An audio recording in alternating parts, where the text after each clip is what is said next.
All right, folks, we're here back with another episode of Reddit Read. So, we're here with episode 6, which, as you guys read the title, I'm going to talk to you guys about how to survive in hell. So, let's get started. I woke up in a birthing sack, panicked and choking on amniotic fluid. I clawed at the fleshy walls, fighting with all my terrified strength to free myself. With a wet, ripping sound, I was dumped onto the muddy cobbles of the street below, twisting my ankles as I landed. Cold rain blasted my naked body clean of the sack's liquid. I tried and failed to get my feet. The street was alien to me. An insane melody of architecture, ranging from the modern to the prehistoric. The sky above boiled with storm clouds, illuminating my surroundings with non-stop flashes of lightning. A man watched over me. His hair was matted with filth, and the rain streaked down his mismatched leather clothes. He said nothing, just watched me squirm on the floor. "Please," I gasped. "Help me." He answered by slamming a foot down on my face, breaking my jaw and making my vision real. He moved onto my limbs, snapping and tugging, until he heard the bones snap. Crippled, naked and screaming. There was nothing I could do to defend myself when he started to eat me alive. My introduction to hell wasn't unusual. Very few people survive their first hour, let alone their first night. When they die, they go through the same thing again, emerging from a new birthing sack into another part of the city. Eventually, they learn to attack the first person they see, and if they're lucky, they'll be able to kill that person. That's the one rule of hell. The strong take from the weak. Get used to the idea, and you might just make it to the afterlife. Sorry, guys. I'm going to give you a helping hand. Consider this your handbook to hell. A primer. Sorry, folks, I'm just moving my phone.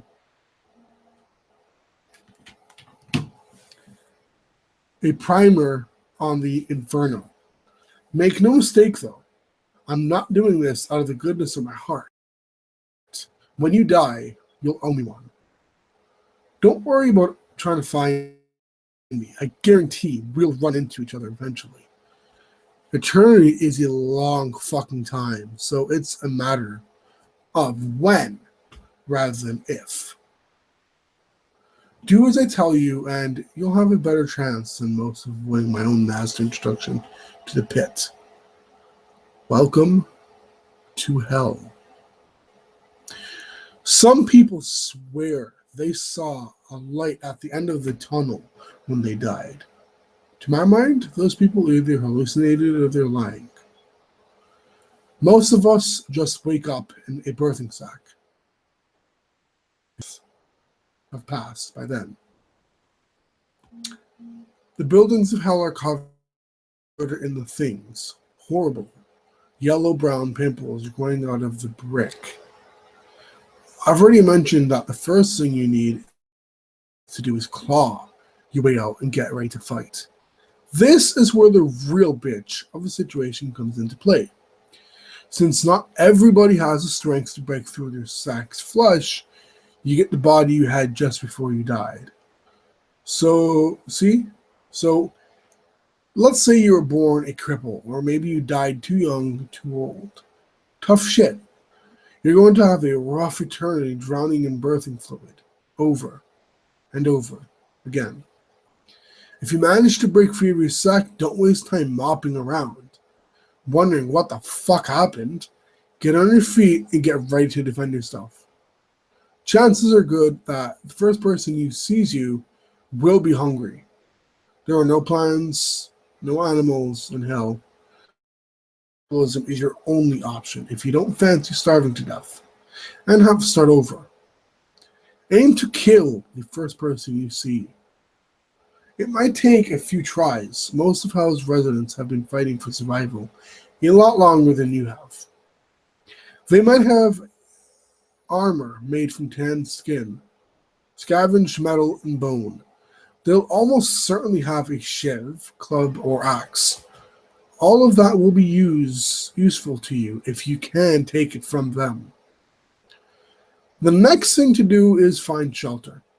It never stops raining in Hell. Phenomena, what? Pneumina is a shitty way to die. That's not the way to fucking say that, is it? Whatever. Luckily, you'll have a selection of buildings to choose from. Ever wanted to live in a rundown Victorian manor with half a roof and no furniture? How about an ancient Egyptian mud brick hovel? If people built it, you can find it, a crumbly version of it, in Hell. Pick a building, kill any squatters you find, and move in. The best houses are the ones that come with a supply of scrap metal and timber. Not only are these good for making weapons with, they're also vital for getting drinkable water. I learned the hard way that Hell's rain is teeming with disease. It has to be boiled before it's safe. So getting a fire going and something to make a bowl with is a necessary action. So we've killed our first man and found a home. Things are going well. Get that fire and you're going to want to hang onto what you have forever. You won't. Something will kill you eventually and you'll have to start over. My record is a year. If you want to beat that, you'll need to understand Hell and its denizens. The damned. The people of Hell can be grouped into two categories. The first, the fresh meat, are those who have just climbed out of the birthing sack. It's kill or be killed when it comes to fresh meat. Always has been. The newly birthed want clothing and tools, and will kill to get hold of them. The second category, the residents, view fresh meat as a quick and easy supply of food, leather, and bone. Residents have an easier time of it, for sure, and all of them will fight to retain the resident status for as long as they can. Make no mistake, though, residents victimize each other just as much as they prey on the fresh meat. If you're a woman, for instance, well, you better get over any hang-ups you have about rape. When women get raped in Hell, far more than men. It's just a fact. If you're not one of those bodybuilders or warrior women, do the smart thing and prostitute yourself for protection. Self-respect doesn't keep you breathing. Remember how you get the body you had. Remember how you get the body you had just before you died. Well, the fact forms the core of Hell's society. The truth of the matter is that throughout history, it's usually been men who die in battle. That means that in Hell, there are a lot of men with young, strong bodies, fit for war. Don't like it? Tough. Those are the guys who call the shots. If you can't fight them, you better do as they tell you. If you live long enough and fight well enough, you might get invited into the resident tribes. These are groups of people who band together for the sake of safety in numbers. Believe me, being a part of a group makes things a lot easier in Hell. However, keep in mind that you are only part of the tribe for as long as get yourself killed and it's back to being fresh meat. Tribes offer the closest thing to civilized society you'll find in Hell. If you're part of a tribe, you have people on your side who probably won't kill you unless shit gets rough, of course. Doesn't sound like much, but that's as good as it's going to get. My own survival record was thanks to getting into a tribe. Life was good for a while there. We had about 15 soldiers and plenty of girls to fuck. Nobody could touch us and the men we had. And the men abided by an honor code. So the usual fear of being stabbed in the back by your friends wasn't too much of an issue. I could have spent my eternity in reasonable comfort, but hell has ways of fucking over a good thing. Human flesh and boiled rainwater doesn't exactly make for a balanced diet.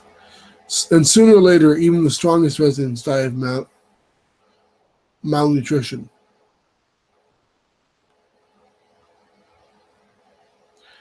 I did well last year. I did well to last a year on it. Though the last few months were agony. If I believe in God, I'd swear he designed hell in such a way that nobody stays on top of the food chain for long. The city and the wasteland. Most of the damned live in DIs, the city of hell. That's where all the fresh meat is born. And considering the size of the place, coupled with short life expectancy, a lot of people will spend eternity without ever setting foot outside of DIs. Take my advice, do not leave the city. There are rough, but trust me when I say it gets a whole lot worse if you try to leave. DIs is surrounded by a wasteland called Gehenna. At first glance, it doesn't look like much. Just an empty expanse of gray stretching out into infinity. Sometimes the damned lose that fire in their belly, the will to survive, and set off wandering into Gehenna. Most of them never come back. I made the walk myself once, a long time ago. I don't care how hard you think you are. Spend enough time in hell, it starts to break you down. I'm not going to sit here and tell you that I'm a good person who never deserved this. Nobody can say that and not be a liar. I'm not evil enough, though. Sorry, I'm not evil, though. Or rather, I wasn't. Not until I got to hell. You murder, rape, and torture because you know they do the same to you. You're murdered, raped, and tortured because they know you'll do the same to them. Give it long enough, and you just don't want to face it anymore. That's when you take the walk into Gehenna.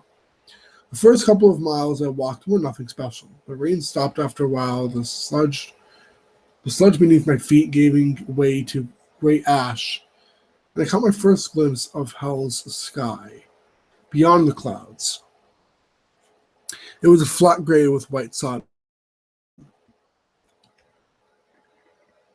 Excuse me. Completely devoid of beauty or warmth. I trudged on. While walking through Gehenna, I lost any urge to eat, drink, or sleep.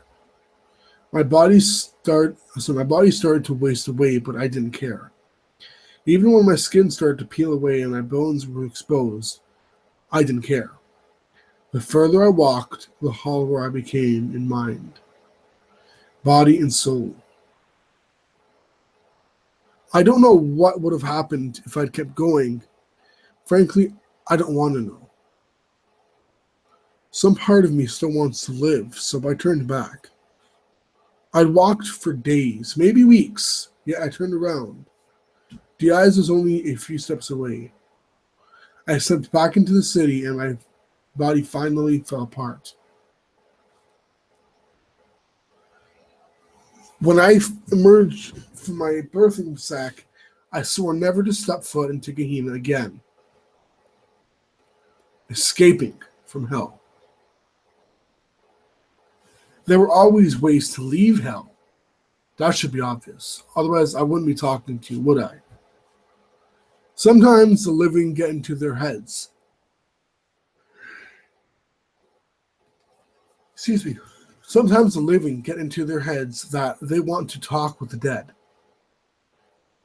They get their crystals, incense, and spirit boards into the hopes of reaching their loved ones. Most do nothing more than trick themselves into thinking they've made contact. They smile or cry, convinced their beloved granny is playing the harp on a cloud somewhere before getting on with their lives. A few have the skill to actually reach us, though. They can open a gate between hell and the world of the living that we perceive as a pillar of fire stretching down from the clouds. As soon as one of those pillars shows up, the damned scramble to be the first to get to it. You haven't seen the true nature of man until you've watched thousands of damned swarming over each other, kicking, biting, and clawing to be the ones who escapes. To be the one who escapes. Contacting the dead always results in a bloodbath. Always. Even the most civilized tribes fall apart the instant it becomes clear that only one of them can leave. I left hell twice now. Left my body behind and ridden that pillar of fire up into the clouds. Some people believe that you can be possessed. Let me tell you, it's not real. What the living see as demonic possession is just one of the damned testing out their new body. Let's face it, if you fought your way through hell to get back, testing out your new body, to get back to the world of living, you're not going to be on your best behavior for long. Sooner or later, we're taking things too far. Our host dies, or the family cave, and recruit an exorcist. Then we're fresh out to the birthing sack and the streets again. I'm going to go now. When you get to hell, remember my advice, and that you owe me one. Maybe we can form a tribe someday. Though, I want to see what my new body can do. What's that say? Remember, everything is true. And no sleep. Do not ask for proof or try to debunk stories. Comments which consist of jokes, gifs. Oh, sorry, guys.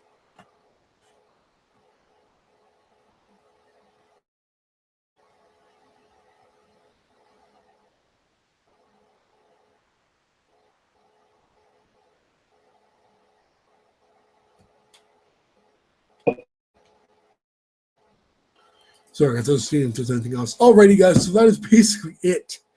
Thank you so much for listening, guys. Hope you guys enjoyed this. This, unfortunately, is just a one episode thing, I believe. Is it? No, sorry, I lied. There's part 2 and 3.